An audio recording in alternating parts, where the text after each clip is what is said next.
So a typical engagement, right? Just kind of get a little bit deeper. What will that look like from your perspective, from inception to end? Like, where would you begin? And obviously, you're going to begin with some sort of assessment, health check, whatever you want to phrase it, some sort of discovery section. But really, from kind of that jumping off point, what will an actual engagement look like?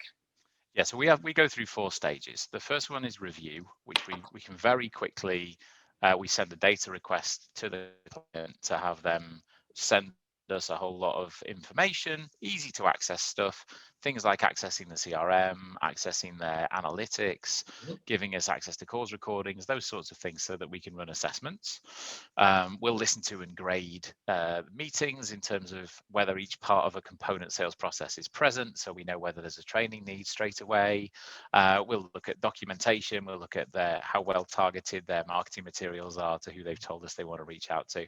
That's really quick. We can get that done very quickly, which enables us to go, here's our first recommendations. So we refine and recommend. Then we'll roll those out to the team. So that's communicating, training sessions, those sorts of things.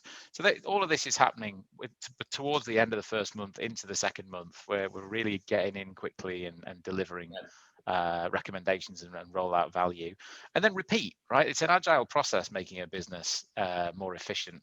So refine, roll out, repeat is where we stay until the business is really beginning to thrive, which can Mhm. take a few months.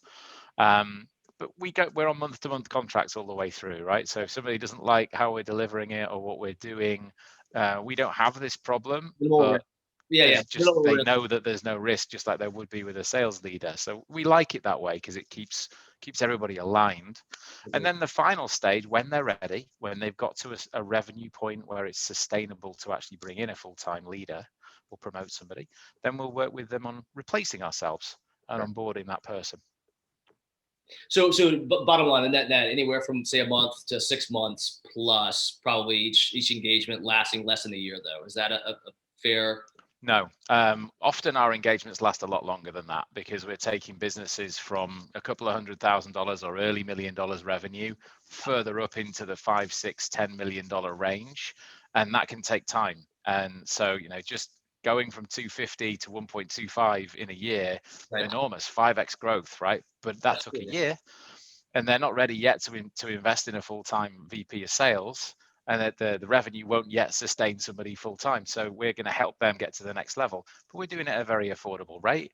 And Sure. that's one of the great things about a fractional VP, is Absolutely. that they retain perspective from working on a couple of different accounts at the same time while delivering value. So yeah, there's a lot you can do in 3 months if you've got an existing team who just wants to polish up what they're doing or Right. review the way they're doing things. Yes, can do that. But more typical fractional VP actually ends up being a longer engagement, where you're a much more tactical part of their organization for longer, because it's so cost efficient. Agreed. And trusted advisor.